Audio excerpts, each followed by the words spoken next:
responsables. Venezuela amanece con fuerza, Venezuela amanece en unidad, porque la fuerza es la unión. La fuerza es la unión, la fuerza es la unión, te digo. Venga toda Venezuela a organizarse. La fuerza es la unión, la fuerza es la unión. Y a poner tu granito de arena, dale por Venezuela. Actívate, en la unión está la fuerza. Por eso te digo que la fuerza es la unión. Muy buenos días, Venezuela. Bienvenidos a todos este su espacio. La Fuerza es la Unión, una tribuna abierta de la sociedad democrática venezolana para compartir con todos ustedes, más allá de cualquier distingo puntual, partidista o ideológico, la angustia, la preocupación, la justa indignación por lo que ocurre en nuestro país y también la certeza, la confianza, la esperanza de que trabajando unidos, de que remando juntos en la misma dirección, seremos capaces de construir la Venezuela de trabajo y de respeto, la Venezuela con alimentos y con medicinas, la Venezuela con democracia y con libertad, que todos necesitamos y que ciertamente todos merecemos. Extremadamente movida la agenda informativa en esta madrugada del martes 21 de enero. Efectivamente, el tema internacional o el área internacional tiene muchísima información. No se trata solo de lo que ocurrió al principio de la gira internacional del presidente Guaidó, la ciertamente espectacular recepción que tuvo en Colombia cuando fue recibido por el presidente Duque en la reunión de trabajo. No, se trata también de la cumbre interministerial antiterrorista, la presencia efectivamente del secretario de Estado Pompeo, la rueda de prensa conjunta que dieron tanto el presidente Guaidó como el secretario de Estado Pompeo. Y bueno, todo eso tuvo un impacto muy, muy importante. Hoy la noticia más relevante es la confirmación de que Guaidó va a ser orador invitado en el Foro Mundial Económico de Davos, que como todos sabemos es la reunión económica más importante de las economías más relevantes del planeta, de los países más industrializados del mundo. Muy importante ese foro, y después habrían otras reuniones. El alto representante de la Unión Europea, Josep Borrell, también confirmó que va a reunirse con el presidente Guaidó en Bruselas el próximo miércoles. Es decir, todo esto es muy, muy importante, todo esto que está ocurriendo. Por otro lado, llaman la atención dos dinámicas. Todo lo que uno escucha en estas reuniones tiene que ver con la promoción de eso que el presidente de Ecuador llamó ayer en Bogotá, una solución viable para Venezuela. Y por viable, explicó, se entiende una solución negociada, pactada, concertada, electoral. Eso es lo que está en el trasfondo de todas estas posiciones, incluyendo, debo destacar, la posición del secretario de Estado Pompeo. Sin embargo, mientras esto es lo que se plantea en todos estos intercambios, hay una dinámica confrontacional en los discursos. Por un lado, en el discurso del presidente Guaidó y de varios o de algunos de sus más cercanos colaboradores, está la vinculación del régimen con el señalamiento o acervo de la vinculación supuesta, presunta del régimen de Nicolás Maduro con Hezbollah como brazo armado de los grupos más radicales del mundo islamista, por un lado. Y eso, por supuesto, implicaría un casus belli, para decirlo en términos bastante claros, un motivo de conflictividad con Occidente en general y con Estados Unidos en particular. Por otro lado, está el discurso del señor Maduro Moros y de los suyos, ¿no? También impresionante los gestos de ayer, la presencia de Guaidó en Bogotá es respondida con la presencia de Arreaza en Irán y con una declaración absurda de Maduro llamando a integrar a el embajador cubano al Consejo de Ministros y a que se abran las puertas de todos los ministerios al embajador cubano. Es decir, un acto de genuflexión frente a un gobierno extranjero jamás visto en la historia de Venezuela. Una cosa realmente lamentable. Para analizar esta situación buscamos nuevamente criterio experto y voy a compartir de inmediato con ustedes la entrevista que le hicimos ahora más temprana al embajador Sadio Garavini di Turno. Sadio Garavini di Turno es docente universitario, investigador, diplomático de carrera y doctor en ciencias políticas. Escuchemos entonces lo que nos dijo Sadio Garavini. La agenda internacional sigue marcando la pauta de lo noticioso en nuestro país. La cumbre hemisférica antiterrorista realizada ayer en Bogotá es lo que ocupa buena parte de los titulares de la prensa nacional y a nivel de toda América Latina. Hubo reacciones por parte del sector oficial a la presencia de Guaidó en esta cumbre hemisférica y a los contenidos que en ella se manejaron. Podemos asumir que la presencia de Arreaza en Irán y la alusión de Nicolás Maduro a incorporar nada más y nada menos que al embajador cubano al Consejo de Ministros en Venezuela son simplemente escandalosas reacciones para tratar de mitigar el efecto noticioso, el impacto noticioso de la cumbre hemisférica. Pero busquemos opinión experta para ver efectivamente el contexto. Tenemos en línea al embajador Sadio Garavini. El doctor Sadio Garavini es diplomático, es experto en relaciones internacionales, es doctor en ciencia política y es un venezolano que escruta acuciosamente la política nacional y la política internacional. Doctor Garavini, muchísimas gracias por atender nuestra llamada madrugadora. ¿Cuál es su análisis de esta situación compleja, por cierto? Le escuchamos. Sí, buenos días, Chuba, buenos días a todos los que nos escuchan. Mira, esto, evidentemente, como tú decías, se nota que el régimen de Maduro pretende, en su defensa, digamos, frente a la reacción no solo de los Estados Unidos, sino de Colombia y buena parte de América Latina que estaba presente en esa conferencia antiterrorista, de radicalizar su posición. Esa ha sido un poco la reacción que ha tenido en otras ocasiones, o sea, en el sentido de profundizar su relación con Cuba y profundizar su relación con Irán, en el sentido, con Irán es más de gestos, ¿no? Porque en la práctica eso significa relativamente poco. Sin embargo, la defensa realmente que Maduro piensa utilizar frente a esta situación que en los Estados Unidos están cada día más presionando, no solo en sanciones, sino en otras acciones que podrían venir, es afincarse en el apoyo con Rusia.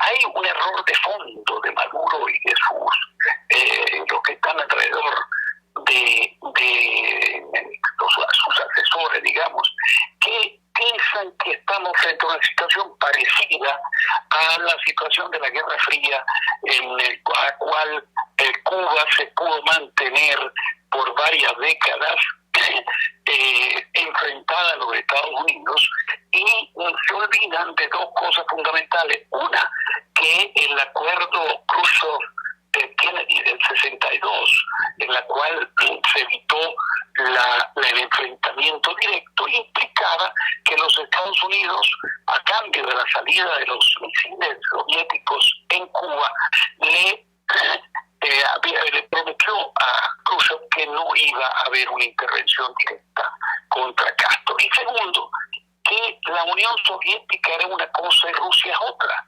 Rusia ya no es la Unión Soviética, la superpotencia de 320 millones de habitantes que tenía capacidad de acción internacional y militar en todas partes del mundo, sino que Rusia es un país de 147 millones de habitantes con una economía apenas superior a España e inferior a Italia. Maduro debe pensar que así como Assad el primer ministro, el presidente de Siria se salvó, con toda la presión que le podía venir de Europa y del enfrentamiento interno de la guerra civil, se salvó por la ayuda de Rusia. Eso es cierto. Lo que pasa es que se le olvida a Maduro que Siria es el más antiguo aliado de la Unión Soviética en su tiempo y de Rusia actualmente en el Medio Oriente. La única que tiene una base naval rusa en el Mediterráneo es la base naval de Tartus. Entonces se trata de un apoyo a un aliado en la zona de influencia de Rusia en términos regionales. Pero en el hemisferio occidental, pensar que Rusia pudiese hacer lo mismo que en Siria es un gravísimo error geopolítico. Los Estados Unidos en este momento, junto con la mayor parte de América Latina, están seriamente preocupados por varias razones, no solamente por el tema del terrorismo, que, como decía justamente el propio Pompeo, está afectando por la presencia de Hezbollah aquí en Venezuela, sino por Colombia en particular, la presencia del ELN y lo que queda, digamos, la disidencia de la FARC, que no solo están aquí como antiguamente se estaba, como un santuario en el cual venían a descansar en la frontera y después regresaban en el enfrentamiento con Colombia, con el gobierno colombiano. No, ahora el sur del Orinoco es el centro de operaciones, no solo militares, sino centro de operaciones financieros, particularmente del ELN, con su presencia en el tema del oro, del coltán, etcétera. Entonces, ¿hasta cuándo Colombia va a poder aguantar sin reaccionar esa presencia activa que ya sabemos ha tenido efectos con la matanza, que eso sí fue un acto terrorista, con los estudiantes de la Academia de Policía en Bogotá, donde murieron 22 jóvenes, que por cierto, hoy fueron a rendirle honores tanto Pompeo como el presidente Duque, acompañado por el presidente interino Guaidó.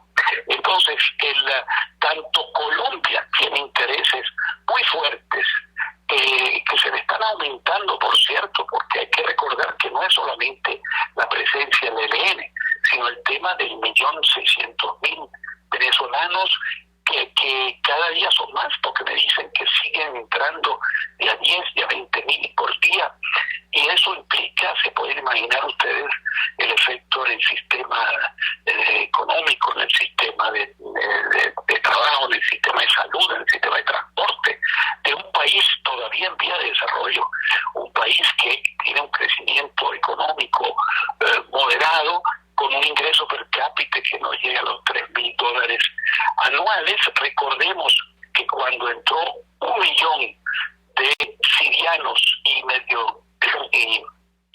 Medio Oriente en Alemania en el 2017, un país que es la tercera potencia industrial del mundo y que tiene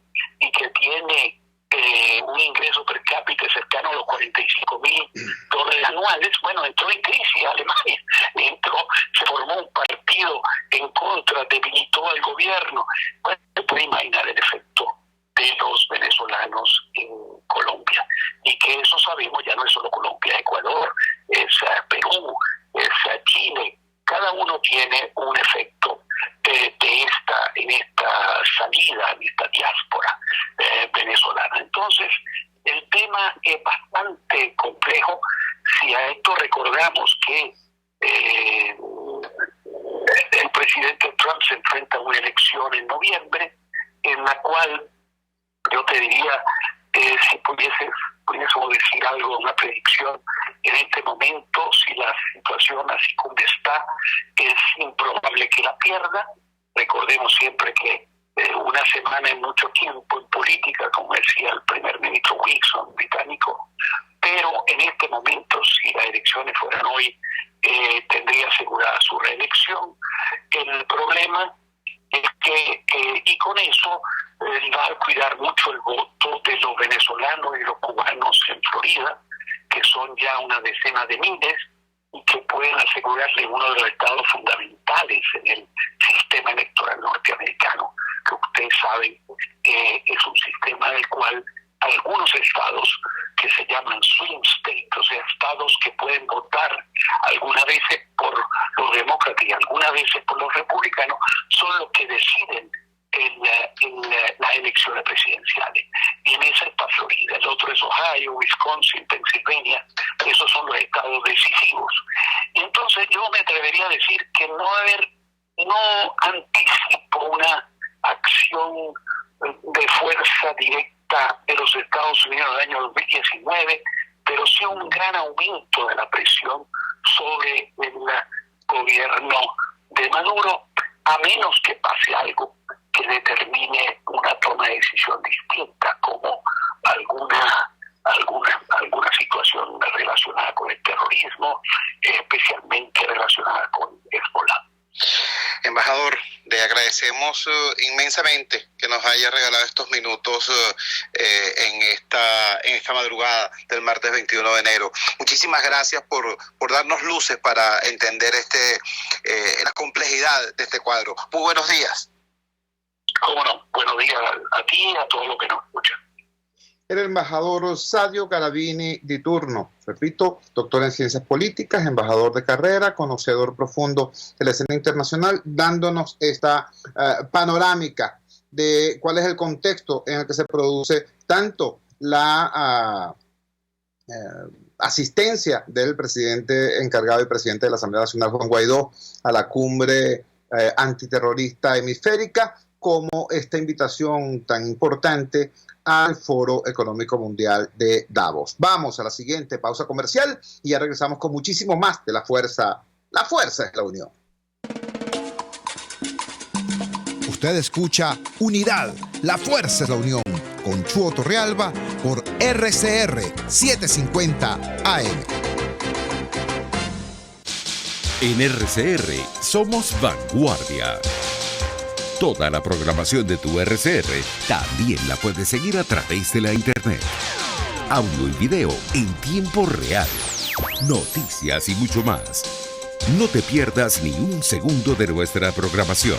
No hay excusa ni cadena que valga para que dejes de escucharnos. Ingresa a rcr.tv, la radio que se ve. A mitad de tarde, disfrute de una amena tertulia, acompañada del análisis preciso del acontecer nacional e internacional. La Linterna, con Diego Bautista Urbaneta. Relájese al son de buena música, participe y forme parte de este espacio. La Linterna, de lunes a viernes, a partir de las 2 de la tarde, por RCR 750 AM. Opinión, ideas en debate. Usted escucha a Chuo Torrealba en Unidad, la fuerza es la unión, por RCR. Regresamos a La Fuerza de la Unión. Al final de su intervención, el embajador Sadio Garavini nos decía que no creía posible, o en todo caso probable, una acción más enérgica de Estados Unidos hacia el régimen de Maduro en lo que queda del año 2020, en razón de la circunstancia política y concretamente electoral que vive ese país. Si eso es así, entonces, ¿cuáles son las alternativas de resolución de la crisis en Venezuela? ¿Cuáles son las alternativas de la comunidad internacional frente a la resolución de la crisis en Venezuela? Y lo decíamos al principio, toda la comunidad internacional que nos apoya promueve, propugna la búsqueda de una solución negociada, concertada, de naturaleza electoral. Es lo que se ve justamente y lo que se puede leer en los documentos de estas distintas reuniones que se están produciendo. Ahora, ¿qué es lo que pasa al interior del país? Buscamos el análisis de un acucioso investigador. Jesús Seguías, el presidente de Atincor, fue consultado por La Fuerza de la Unión y compartimos con ustedes su respuesta. Vamos a conversar de inmediato con Jesús Seguías. Jesús Seguías es el presidente de Datincorp. Él coordina también otros grupos y tanques de pensamiento para hacerle seguimiento a la dinámica política nacional, regional, internacional. Y recientemente, hace 24 horas, hizo un análisis que está circulando por las redes sociales sobre la actualidad, sobre este momento, sobre las implicaciones que tiene la cumbre hemisférica antiterrorista, la participación de Guaidó en ella, la gira internacional de Guaidó. ¿Hacia dónde apunta esto? ¿Apunta hacia el fortalecimiento, la búsqueda de apoyo para la realización de unas elecciones, o estamos nuevamente en la prédica de la amenaza creíble y ciertas cosas que en el año 2019 generaron expectativa, pero no cambios? Jesús, gracias por atender nuestra llamada madrugadora. Te escuchamos. Saludos, Chugo, saludos a todos los oyentes. Bueno, efectivamente, casualmente el artículo o el análisis que compartí con mis amigos en las redes sociales, se titula "El chicharrón venezolano se comerá en Bogotá", refiriéndose a la reunión que hoy se estaba realizando en Bogotá, donde estuvo presente pues el señor Mike Pompeo, el presidente de Colombia, Iván Duque, y el señor Juan Guaidó, presidente de la Asamblea Nacional. Entonces, el tema es que se suponía que en esa reunión de hoy tenía que generarse se iba a dilucidar cuál iba a ser el desenlace próximo a la crisis venezolana por parte de los factores de oposición y la comunidad internacional. Porque desde hace varios días Estados Unidos ha dado un cierto viraje a sus posiciones anteriores durante 2019, cuando pues respaldaron incondicionalmente pues a Juan Guaidó en su propuesta de buscar una salida inmediata a la crisis a través de un mantra que se utilizó de la hoja de ruta que implicaba pues la salida de Maduro, es decir, el cese a la usurpación, gobierno de transición y elecciones libres. 2019 sirvió para demostrar, uno, que el cese a la usurpación no es factible, ni siquiera con todas las presiones internacionales, con todo el apoyo que recibió Juan Guaidó, no fue posible. Ahora, una vez que concluye 2019, que solo sirvió ese año para demostrar fehacientemente la hipótesis de que los elefantes se comen en rodajas y que el gobierno Maduro es casi el equivalente a un elefante, y que obligó inclusive al presidente Donald Trump a decir que Nicolás Maduro no le resultó un jugador duro. Porque ellos pensaban, tal como lo dije en el análisis de hoy, que con el solo gruñido de la primera potencia económica y militar del mundo, Nicolás Maduro iba a salir corriendo a poner su cargo a la orden e irse para Rusia o Cuba.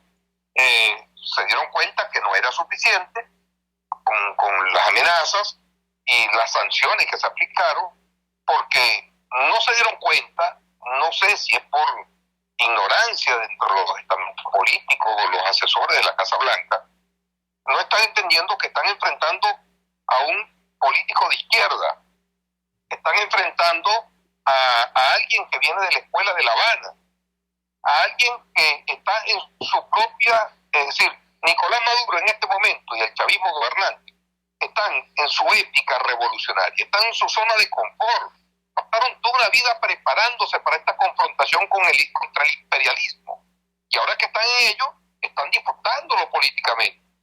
Entonces, pensar que la amenaza de Estados Unidos es suficiente para que Maduro se vaya, pues no es verdad. Ahora Estados Unidos le hace la propuesta y entonces sostiene que hay que negociar con Nicolás Maduro unas elecciones libres y transparentes para que haya un cambio de gobierno por esa vía.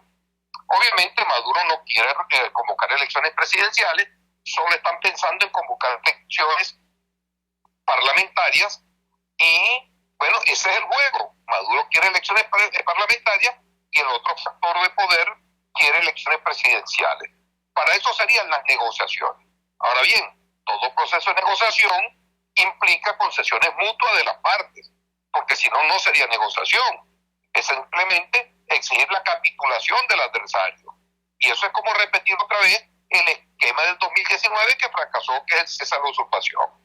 Entonces, si se va a negociar con Nicolás Maduro, es bajo la premisa de que el cese a la usurpación no puede estar bajo en la mesa de negociaciones. Tienen que estar otros elementos.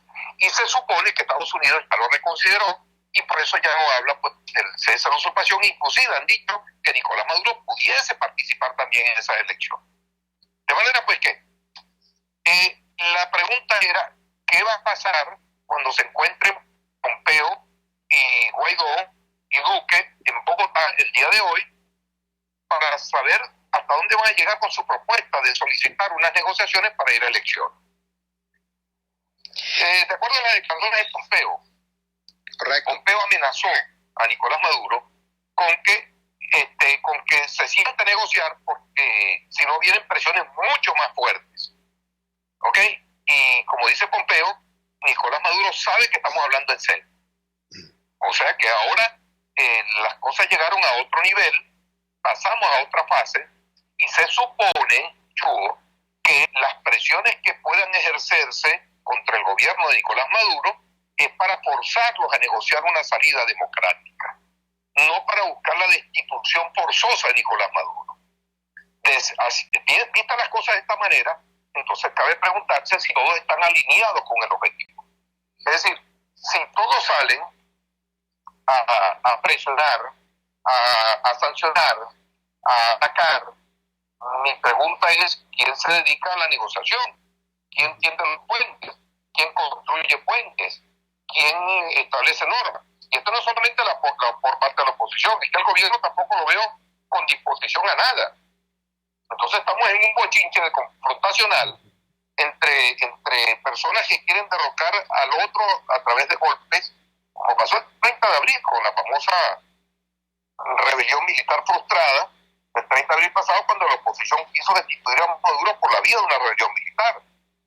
Fracasó el intento. Y ahora es Nicolás Maduro quien quiere destituir a Juan Guaidó a través de un golpe parlamentario, como ocurrió pues el 5 de enero de este año, y donde pues, están en ese asunto. Mientras ellos están en su pelea, el país está atónito viendo este desastre, el país está desesperanzado, el país está en medio de una crisis brutal, el país ya está buscando todo el que puede irse, se está yendo, y ojo, la mayoría, el 80% de quienes se están yendo del país son opositores.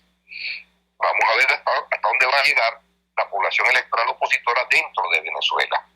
Así que, inclusive, la propuesta de Estados Unidos es elecciones a finales del 2019, porque obviamente 2020. Hay que rehacer el Consejo Nacional Electoral, 2020, perdón.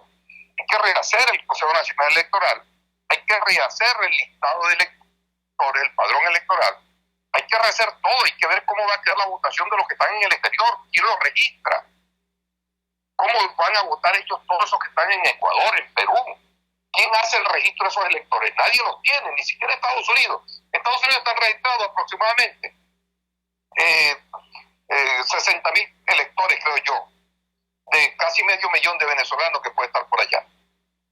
Entonces, yo digo que la situación es compleja, requiere de la buena voluntad de ambas partes, porque de lo contrario vamos a situaciones bastante complejas y difíciles para el país. Jesús, te agradecemos vivamente que nos hayas regalado estos minutos esta madrugada del martes 21 de enero. Exhorto a toda nuestra audiencia a que busquen las redes sociales el último análisis de Jesús Seguías sobre este tema, donde amplía los contenidos que nos ha regalado en esta conversación. Muy buenos días, Jesús, seguimos hablando. Saludos, Chugo, saludos a todos los oyentes. Jesús Seguías, presidente de Atincorp, nos regala esta visión, nos dice, el sector que lideriza Guaidó intentó tumbar sin éxito a Nicolás Maduro y refiere la situación del pasado 30 de abril. También dice, el sector que lidera Nicolás Maduro intentó tumbar a Guaidó con un golpe parlamentario y refiere de esta manera lo ocurrido el 5 y 7 de enero. en el Palacio Federal Legislativo. Dice, ninguno de los dos sectores tiene fuerza para acabar de un manotazo con esta situación, con este equilibrio catastrófico. Por eso lo que se impone es justamente la búsqueda de una solución concertada, y eso es lo que está promoviendo la comunidad internacional. Eso, por cierto, entra en sintonía con lo que dicen todas las encuestas de Venezuela, todas las encuestas. Todas las investigaciones revelan que un porcentaje amplísimo de la población quiere salir del régimen por una vía pacífica. Entonces, por un lado está esta opinión mayoritaria de la base de la pirámide en Venezuela, por otro lado esta opinión es congruente con lo que plantea la comunidad internacional. Sin embargo, hay una situación compleja con la vocería de ambos sectores que sigue estando inscrita, pues, en la dinámica confrontacional. ¿Cómo se puede resolver esto? Con un acuerdo político. Un acuerdo político que derive en ¿qué? En una solución electoral. Pero hay un problema muy complejo. ¿Qué es lo que está ocurriendo en términos reales con la solución electoral en el marco actual de la crisis política venezolana? Eso se lo vamos a consultar en el próximo segmento al periodista Eugenio Martínez, especialista precisamente en el tema electoral. Vamos a la siguiente pausa comercial y ya regresamos con muchísimo más de La Fuerza. La Fuerza es la Unión. Les estamos presentando Unidad. La Fuerza es la Unión. Solo por RCR 750 AM. Puedes seguirnos en nuestras redes sociales. En Twitter, @RCR750. La radio que se ve. Conéctese a la emoción del hippismo nacional e internacional en Trasnocho Hípico, con la llave ganadora, Jesús Oropesa y Héctor Alonso. Estadísticas, entrevistas, pronósticos. Trasnocho Hípico, todos los miércoles, jueves y viernes a las 11 de la noche. Solo por RCR Deportes, 750 AM. RCR 750 AM. Porque lo bueno une.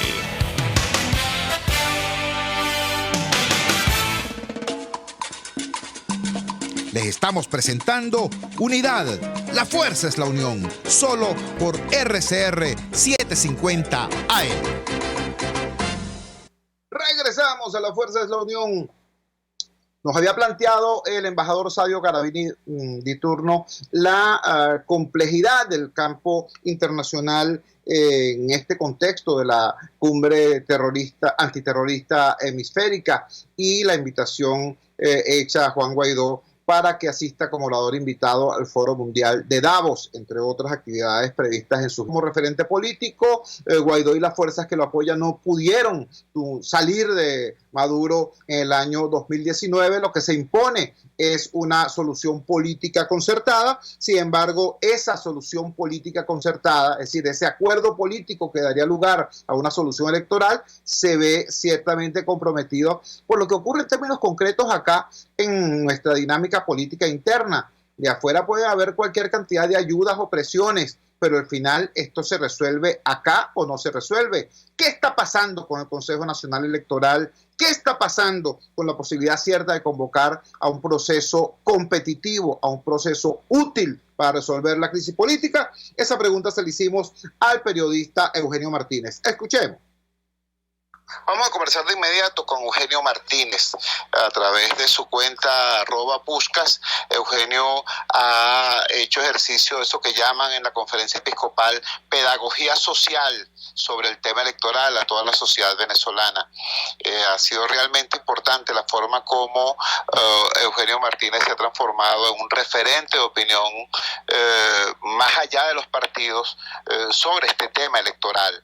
Es pertinente esta conversación porque en días recientes voceros políticos de eso que algunos llaman la mesita o mesa de diálogo nacional han dicho públicamente no solamente que están resignados a que el CNE sea designado por el Tribunal Supremo de Justicia de Maduro, sino que incluso algunos han dicho que esto es lo preferible. Vamos a conversar con Eugenio Martínez sobre estas y otras afirmaciones. Eugenio, muchísimas gracias por atender nuestra llamada madrugadora. ¿Cómo ves tú el panorama de la designación del Consejo Nacional Electoral? Buenos días. Buenos días, Chulo. Gracias por tan amable introducción. Bueno, primero recordar que en los últimos 20 años, la mayoría de las veces que se ha designado un Consejo Nacional Electoral se ha hecho vía Tribunal Supremo de Justicia. Y eso no ha sido la mejor decisión posible. Básicamente porque se trata de, primero, no se respeta lo que está establecido en la Constitución, y segundo, porque no se da un debate amplio, ni plural, ni mucho menos público sobre las personas que tienen que integrar al Consejo Nacional Electoral. Que en este momento el Consejo Nacional Electoral o los rectores, ya sean todos o algunos, que se vayan a designar, se haga solamente por un sector político, bien sea porque la Asamblea que controla Juan Guaidó designa por sí solo un Consejo Nacional Electoral, o porque el Tribunal Supremo de Justicia designa por sí solo también a un Consejo Nacional Electoral o unos integrantes del Poder Electoral, es la peor forma de tratar de resolver, o es prácticamente boicotear la única forma o el único camino que en este momento existe para resolver el conflicto político de Venezuela, que es a través de un proceso electoral.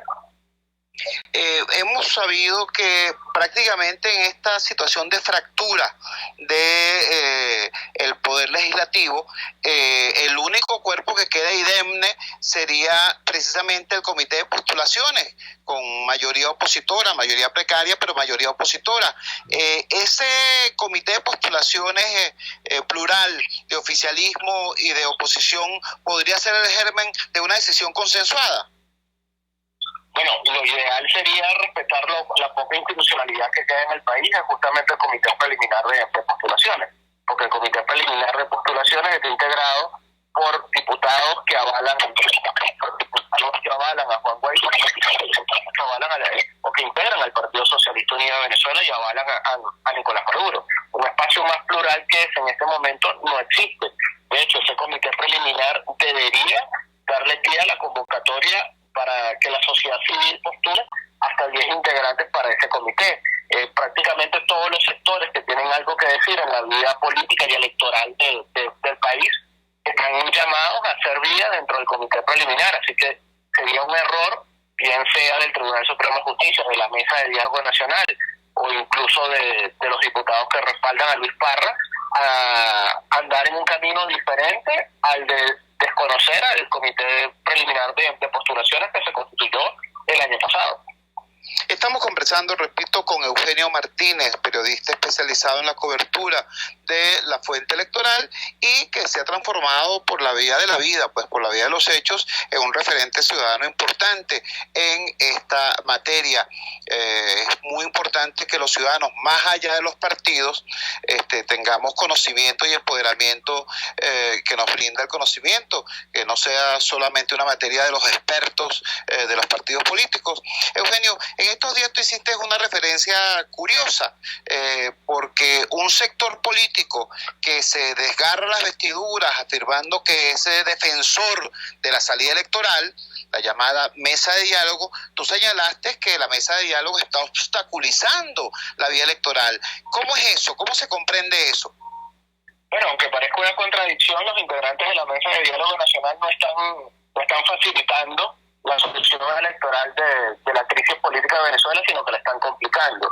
En primera instancia, porque los integrantes de la mesa de diálogo nacional están tomando decisiones entre ellos y el Partido Socialista Unido de Venezuela que solamente le corresponderían al Consejo Nacional Electoral, que es la definición de nuevas circunscripciones de votación, pensando en unas parlamentarias, o la fecha tentativa para unas elecciones parlamentarias.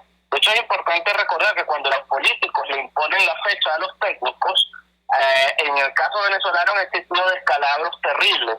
El fracaso del famoso 28-28-28 de Eduardo Centey en el año 2000 está asociado directamente a que los políticos le impusieron al Consejo Nacional Electoral la fecha de una elección y después el CNE se dio cuenta que no tenía capacidad técnica para cumplir con la fecha que se le había impuesto. Algo similar estamos viendo cuando desde la Mesa de Diálogo Nacional supuestamente se discuten y se intentan acordar fecha para una elección parlamentaria. Y más allá, cuando los integrantes de la Mesa de Diálogo Nacional insisten que el Consejo Nacional Electoral tiene que designarse vía Tribunal Supremo de Justicia sin que exista un debate público sobre qué tipo de CNE se necesita, qué perfil van a tener las personas que van a integrar ese Consejo Nacional Electoral, y si ese CNE va a ser un CNE ad hoc para avanzar en el camino de una transición política, por lo menos este año, que permita ir acercando posturas, pues pareciera que,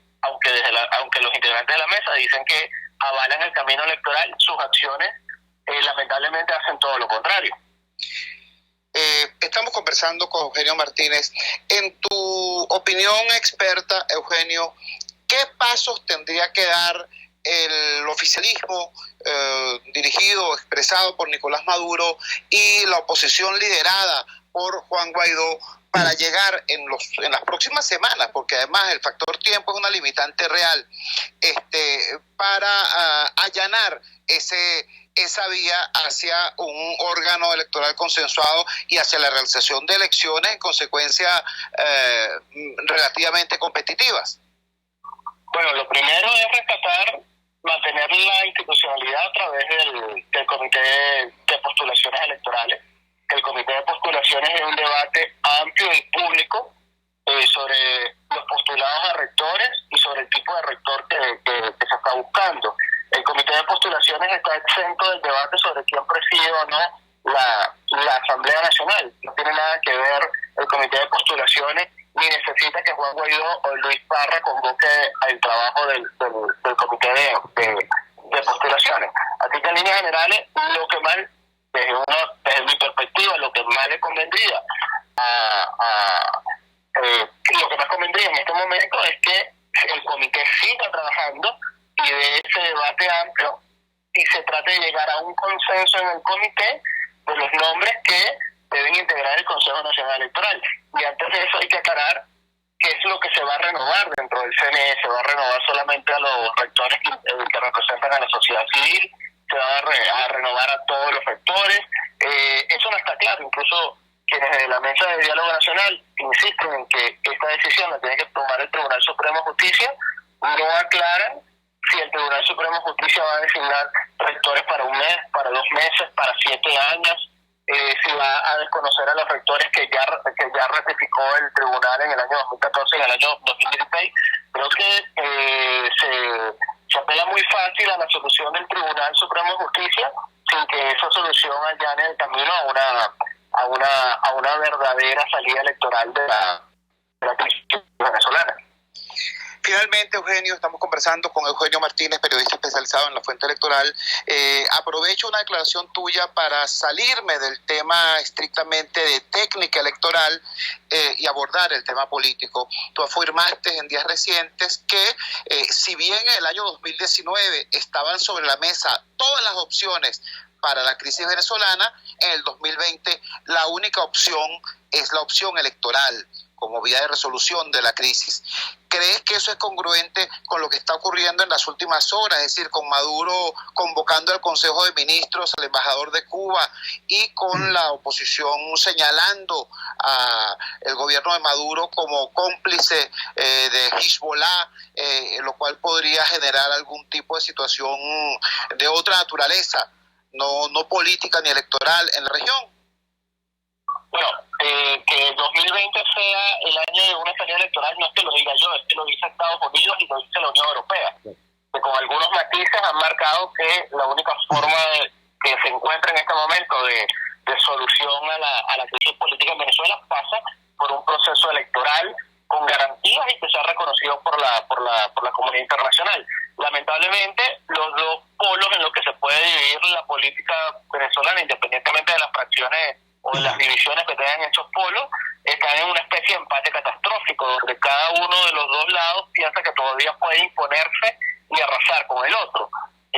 Lamentablemente, mientras los dos sectores mantengan esa postura y que pueden arrasar con el adversario, no va a ser posible un entendimiento ni un acuerdo, porque para poder en esta ruta se necesita primero reconocer al adversario y entender que no es lo suficientemente poderoso para desaparecerlo de la dinámica política. Eugenio, te agradecemos vivamente que nos hayas regalado estos minutos en esta madrugada del martes 21 de enero. Un gran abrazo, buenos días. Un abrazo, Chugo.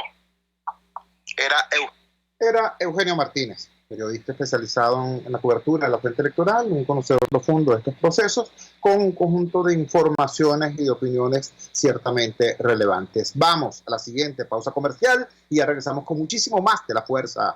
La Fuerza es la unión.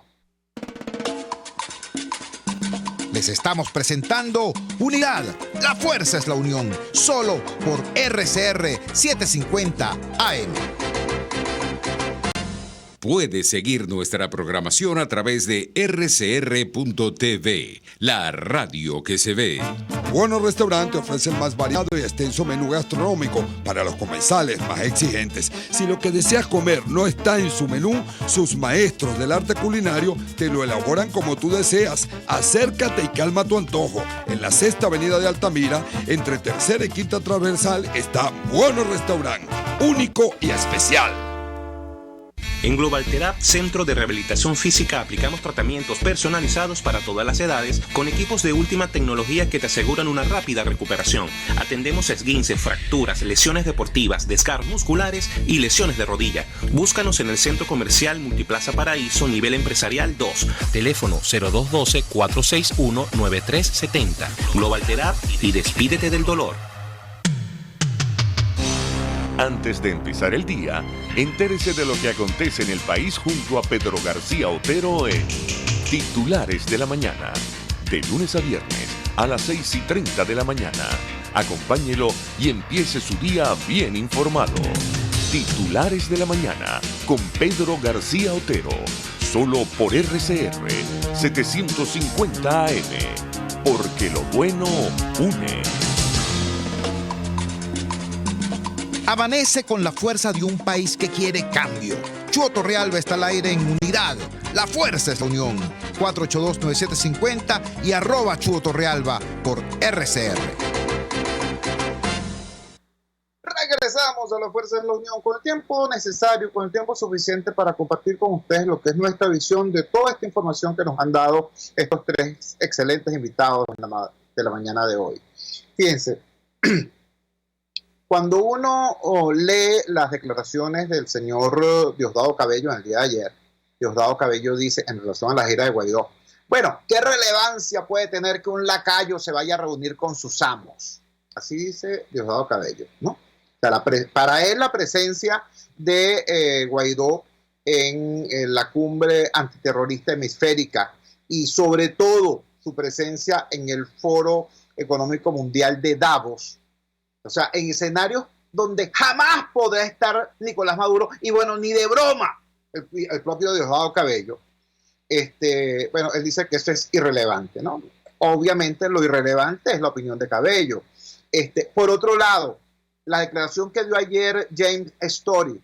James Story es el encargado de negocios de Estados Unidos en Venezuela, quien opera desde Bogotá en una suerte de embajada virtual de Estados Unidos para Venezuela.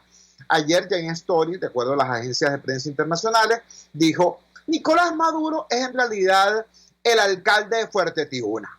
¿No?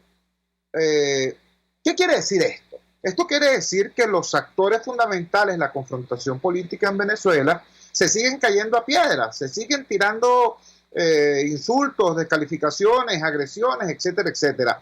Eso es lo que está ocurriendo, mientras que la mayoría de los venezolanos y la mayoría de la comunidad internacional está promoviendo, por el contrario, una solución concertada, política, negociada, electoral a la crisis.